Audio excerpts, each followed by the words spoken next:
Hello, this is Dr. Halisa Elwine. Welcome back to the Creation Gospel in our study of Workbook 2, the 7 Abominations of the Wicked Lamp. We've worked our way through those 7 abominations, and we've almost worked our way through the 7 seals of Revelation. Right now we're studying the 6th seal. And as we study the 6th seal, we ran up on a section that I think we really need to unpack. Because it does crop up more than once in the book of Revelation in some form, because we know that the judgments that are going across the earth in the book of Revelation, they're going to be characterized by the 4 altar judgments. And understanding the 4 altar judgments, I think we need to unpack these 4 angels. The specific reference here is, after this, I saw 4 angels standing at the 4 corners of the earth, holding back the 4 winds of the earth, so that no wind would blow on the earth or on the sea or on any tree. And I saw another angel ascending from the rising of the sun, having the seal of the living God. And he cried out with a loud voice to the 4 angels to whom it was granted to harm the earth and the sea. That's a pretty significant passage. What we want to do is, I don't think we're going to call it a timeout, and I don't even think it's a rabbit trail. I just think it's a place we need to stop, and we need to widen our understanding of these 4 angels at the 4 winds, because it very much has to do with the restoration of Israel as a nation. We've been talking about the great cloud of witnesses. It's part of that. It's part of that final collection of all the souls, the resurrection, being gathered into the clouds of glory, the great cloud of witnesses in the wilderness. And that journey, the terminus, obviously, is the holy city. Even though it took 40 years in the wilderness, in the Torah, we might expect what is said about it in the Torah, which is it should only be a 3-day journey. Now, what are 3 days in that realm? I don't really know. But we know it's a much shorter trip when those inside the cloud are truly in unity.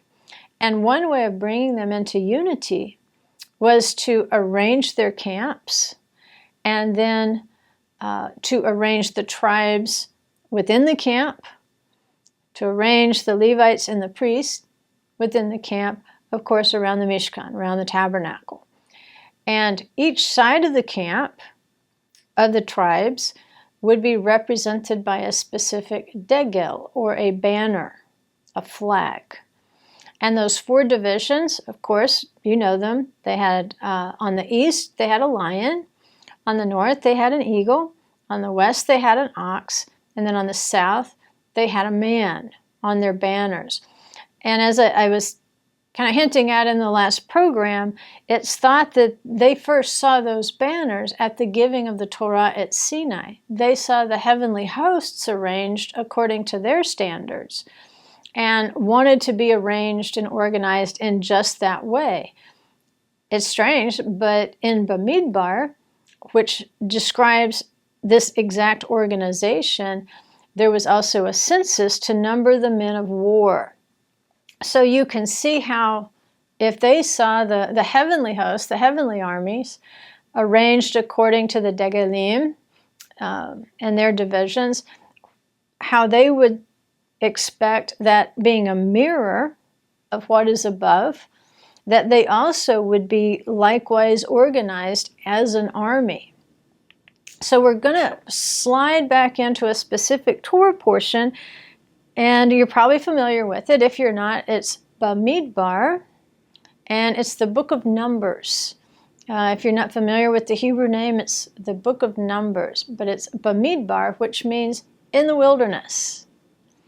And the full Torah portion you'll find from Numbers 1:1 to 4:20. That's going to be important, because it's from this Torah portion that we can begin to understand the 4 winds, the 4 angels. That particular Torah portion and most of you know that the Torah portions are read according to a particular schedule each year. You'll read through the 5 books of the Torah in a year. And then after Sukkot, or kind of not, it's actually seamless with Sukkot, you'll begin the new cycle of reading in the book of Genesis. This particular Torah portion, Bamidbar, is always timed to fall around the Moed of Shavuot. It'll fall just before Shavuot, which celebrates the giving of the Torah. And again, traditionally, this is where they first saw the divisions and the banners, and thought they should be organized as well in that way. But the opening verse of the Torah portion associates it with the wilderness of Sinai, the place where the Torah was given. So the organization of these camps is somehow a reflection of the receiving of the Torah, and perhaps again them seeing the myriads of angels of the heavenly armies and saying, our encampment will reflect what is around the throne, because the clouds of glory that they traveled in were thought to have descended from the throne itself. So in that Torah portion, now that the tabernacle is built, the tribes are going to be counted. They're going to be organized into their boundaries, not just for encamping, but also for war. The census is specifically for men of battle age. How they encamped seemed to be influenced by their tribal attributes. Of course, the Leviim, the tribe of the Levites, are going to be immediately around the Mishkan, but not quite as close to it as the priests or the Kohanim, who will camp very close to the entrance. The Levites will also be around the Mishkan, but a little bit camped farther back. And I can't remember if it's 1,000 amot or 100 amot, but there's a certain distance that they camped around. And then, of course, the tribes are on this outer perimeter. The way the tribes were assigned, it seemed like, each tribe had a specific blessing, and some of those tribes, there's certain problems that were expressed historically, like you don't want to team up Shimon and Levi because they tend to, wipe out whole cities. So we want to bust them up. We want to give the Levites a job where they can take that slaughter instinct, and now they can, turn that more toward the slaughtering of animals for a holy purpose. We have a camp, I believe it's up in the north. You've got Zebulun, which is a tribe known for its ships, for commerce, for conducting commerce. And then the other tribe over here, Issachar, which was known for its Torah scholars, especially those who understood the times and the calendar and so forth. And so it was thought that the tribe of Zebulun, through their commerce, supported the tribe of Issachar in their study to improve the scholarship in the Torah. And so that's how it's thought they were set up. Each division, those particular tribes were camped next to other tribes that were strong, maybe where they were not so strong, and they offset one another and complemented one another so that they were truly in a place of unity in that particular side or that particular direction. It's thought that as you look at kind of this rectangle of the camp, that in the 4 corners, this was reserved to pasture livestock. And again, you had to have plenty of livestock because you had to have the cattle sacrifices. You had to have the kosher animals for the sacrifices. And then the clouds of glory were thought to surround the camp at that point. And then outside the camp, of course, you would have those with an affliction of leprosy called sarat. You would also have rebels. It was thought that you didn't even have to wait for Moses or the elders to kick you out of the camp if you were rebellious, that the cloud itself would just spit you out. You're gone. And then out there also was the Erev Rav, that were not really assimilating into the covenant. We know that at Mount Sinai it was due to the Erev Rav that the golden calf was conceived. And so apparently some of them were not engaging in the transformation and were not eligible to be assigned a place with one of the tribes. And so more of the troublemakers would be seen outside the clouds of glory. They would be very vulnerable. However, knowing that you have an army camped right behind you, maybe that helped a little bit. And then, just a little piece of traditional information. The question was, how did the tribes know where their boundary was? I mean, did they draw a line in the sand, or what did they do to know whether they were on this side or that side? And it said that the well, it was called Miriam's well, but it was the supernatural well. It was the rock that followed them in the wilderness, which we know that rock was Yeshua. But it's thought that that rock yielded its water in streams.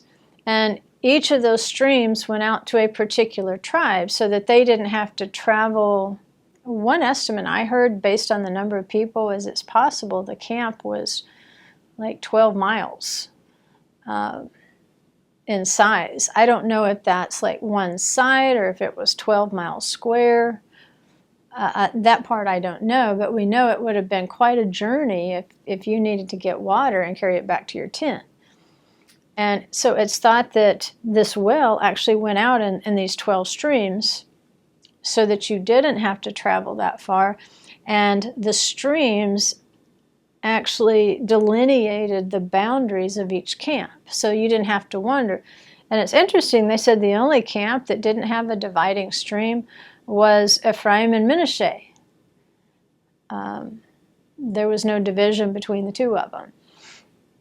But we're told in that Torah portion about the encampment of the tribes, it says, as they encamp, so shall they journey, everyone at his place, according to their divisions.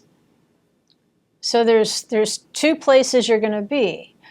You're going to be with your tribe. Then you each had its own banner. There would have been 12 banners for each tribe. But then within that tribe, you actually had another place to be, and that was in your division. Remember, it was divided into 3 tribes on each side. And if we look at the Hebrew, it's describing where it says according to their divisions. In Hebrew it says al yado la diglehem. In other words, according to their banners. It's translated divisions. We usually say banners. The banner represented the division. And so it's saying literally at his hand. It's where you're assigned, what's close to you, your immediate surroundings. Each tribe had its dego, but it also had its divisional dego. And so you had to not just move with your tribe, you had to move in your division of 3. And the commentator Rashi, he's explaining the text here. He said the traveling is like they're camping. In other words, as they moved, nothing shifted. They stayed in the perfect assigned order that they camped. The traveling is like they're camping, each traveling on the side assigned to it. And if you read that commentary in Hebrew, he says, Kol degel mehalech leruach hakvuah. In other words, each of these divisions is moving according to the ruach assigned to it. It's moving according to the ruach that's close to it, that is at hand. So they move with the Ruach HaKodesh. When the cloud and the ark move, the Spirit's moving, so the tribes move. And then, in addition to that, each division has a specific spirit designated by that degel, or by that banner, that again reflects the four living creatures, the spirits of the divine chariot. So there's a nature, there's an attribute to each of those sides of the divine chariot that is now assigned to that division of tribes. So whatever the attributes say of the lion, those are going to be assigned to the division of Judah on the east. The two tribes that travel with him and he will be characterized by those attributes. Same thing in the north. Dan, he has the insignia of an eagle in his division. So those three tribes, they will be characterized by the attributes of the eagle of the divine chariot, and so forth. And so I want to read you an Aramaic Targum. And I know that sounds a little scary and academic, but don't let it scare you. All a Targum is explanation and translation of the Hebrew text. In this case, it's helping the Aramaic speaker of maybe the 1st or the 2nd century to understand the Hebrew text of the Torah when his first language is not Hebrew.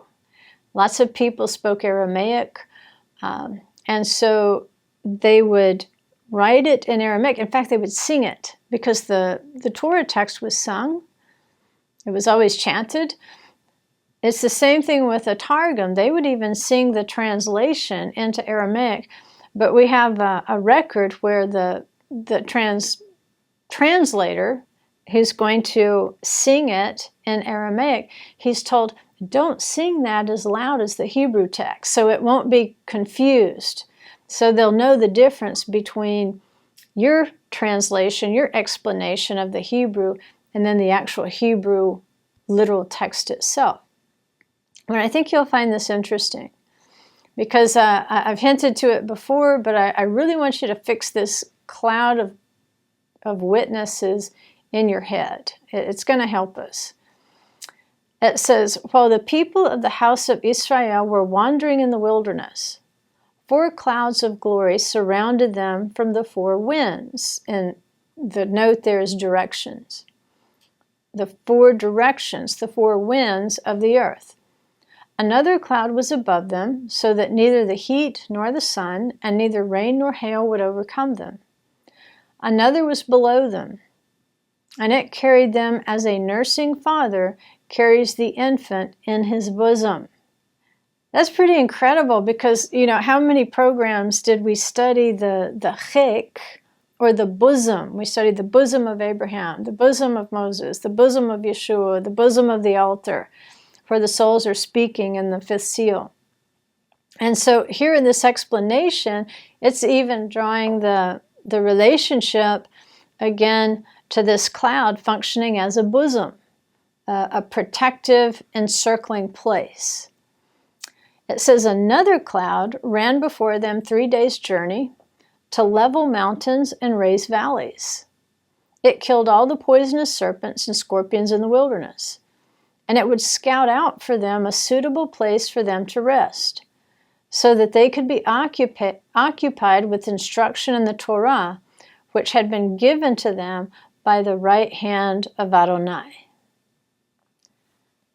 All right, that's a little more specific than I gave you before, but it reinforces, you know, if you're getting this mental image of what the encampment looked like in the wilderness, now you can picture it with the clouds.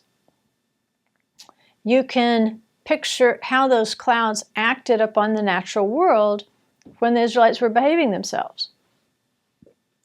And it's describing the 4 sides. Now, in Ezekiel 1:8, it's describing the 4 sides of the divine chariot. In his commentary to this, going back to Rashi, he says, on their 4 sides, it says, for each of the world's 4 winds, for they have faces and wings in the direction of each wind. And this is what's happening with the 4 divisions. each tribe is facing one of the four winds. And in the divine chariot, they have faces and wings. In the case of the clouds are kind of serving in the function of the wings to be able to carry them. Like it says, the cloud that was below them carried them, it says, as a nursing father carries the infant in his bosom. Very tightly. They were very protected in that place. And so at this point, if you take notes, I think you'd want to take a note on this, especially if you study prophecy a lot. This will just be a great thing for your notebook of definitions or things to remember. And maybe you already know this, so fine if you do. I want to give you just a very brief breakdown of what the four winds did, what they were associated with in Scripture. And it won't be from the viewpoint of just any nation on earth. These four winds are being seen from the measuring line of Jerusalem and from the context of Scripture itself. So, the east wind, and maybe I should give you a good point and a bad point, because both of those eventually are important. But in the book of Revelation, at this point with the sixth seal, we're seeing more of the damaging effects of the four winds. But I can give you the good one too. So with the east wind, the good point of the east wind is it brings light. Light's a good thing. The judgment aspect of the east wind is that it brings hot, damaging winds. It withers things away. It's considered the most damaging of the four winds. So on the upside, it brings light. On the downside, it can bring the damaging winds. It's even associated with the plagues on Egypt, if you'll remember the east wind popping up in the story of the Exodus. The north wind. On the upside, it's going to bring moisture. On the downside, that moisture is too much. The north side is thought to bring hail, snow, cold, and the damaging rains, like floods. So yes, it's bringing waters, but these would be, if the north wind is not disciplined, then these would be waters, like say Noah's flood. These are things that can kill. They're very strong. The snow on the upside, snow up in the mountains, as it melts, it brings the proper moisture to the valleys below. But you can see how if you have a blizzard, it can kill things. Or if you have snow out of season, you don't want snow. If you have a garden where I live, you don't want snow in June. That would be a bad thing. So the winds have also seasons, and if they're working out of season, they can be chaotic. The west wind. The west wind, it can cool, but it's also associated with darkness. Mostly it's associated with darkness. The south wind. It's associated with dews and showers. And by the way, dews and showers represent the resurrection. So dews and showers from the south.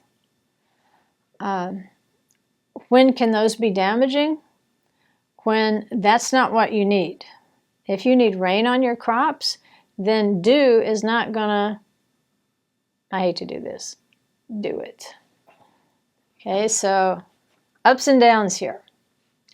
So let's go back to the Targum again, because what it is, it's a 1st or 2nd century person who is explaining the text to us according to what Jews understood at that time about the Hebrew text. And so in the Targum Yonatan, as it's explaining Genesis 2, it helps us understand the clouds of glory. Because remember, the clouds of glory that were protecting the camp of Israel, they were thought to have come down from the throne. And there's a comment, it's we tend to pass right over it, but there's a place there early on where it talks about the garden and so forth. But it says there was a period of time when there was no rain upon the earth, that there was just a mist that came up from the earth. And the rabbis, they'll comment to that and say, because it takes a man to pray for rain, that man was intended to be an interactive part of this process. And so until the man was put there to pray, I know a lot of people think there was no rain until the flood. You might want to research that. But once the man is created, then you have someone who is this last cog in this great divine machine, where he is supposed to maintain his relationship with the Holy One, and maintaining that good covenant relationship results in rain in season, rain in proper amounts. And of course we know rain falls from clouds. So this Targum says, a cloud of glory descended from the throne of glory, and was filled with waters from the ocean, and afterward went up from the earth, and gave rain to come down and water all the face of the ground. And what that's doing is explaining the cycle of rain in the earth. It's saying what happens is the heavenly cloud comes down from the throne of glory. It's going to kind of suck up, and I think we learned this probably in 8th grade science class about how the rain goes, through the cycle of being absorbed from the earth. It goes into the cloud and it comes back down. And then the cycle starts again. But it's describing this very similarly. It's saying the clouds of glory descended from the throne, and then it's going to suck up the waters from the ocean. It's going to suck up the earthly water, and then this water is going to fall on the face of the ground. That this is the way that the cycle of blessing was set up. And the vital part of this great engine is human beings. That they were put on the earth to maintain covenant. And as long as they maintain covenant, then this divine cycle continues uninterrupted and in a perfect discipline. You get the right rain at the right time, you get the right sunshine at the right time. But its origin was actually from the throne of glory. The point is, and I know this sounds really mystical, but it's not. Israel was put on this earth to draw down blessings to the earth. When they draw down the blessings of heaven, the dew and the rain of heaven, which remember represents resurrection and life, they're drawing down the life of the Word, the water of the Word. They absorb it. It's like they are watering all the face of the ground. And through this, they bless the whole earth. It replicates the garden life, the Garden of Eden. And in the wilderness, as they encamp, the same way that the Mishkan is like a little recreation story, there is a recreation in the building of the Mishkan. Now they're encamped here. It's like a little Garden of Eden. They've been elevated to a semi-supernatural state, not quite there, but they're beginning to experience it. And at this point, in their divisions, in their tribes, what they realize, if we will hear the covenant, if we will obey the covenant, then this cloud of glory that descends from the throne of glory will ensure that this cycle of blessing is not continued just for the tribes of Israel. What they were doing in the wilderness was actually affecting the entire earth. The blessings that they brought down through obedience was bringing rain in proper seasons all over the earth. Now, wouldn't you love to have a core sample of the earth during the 40 years they were in the wilderness. But that's how this process works when you encamp according to your tribe.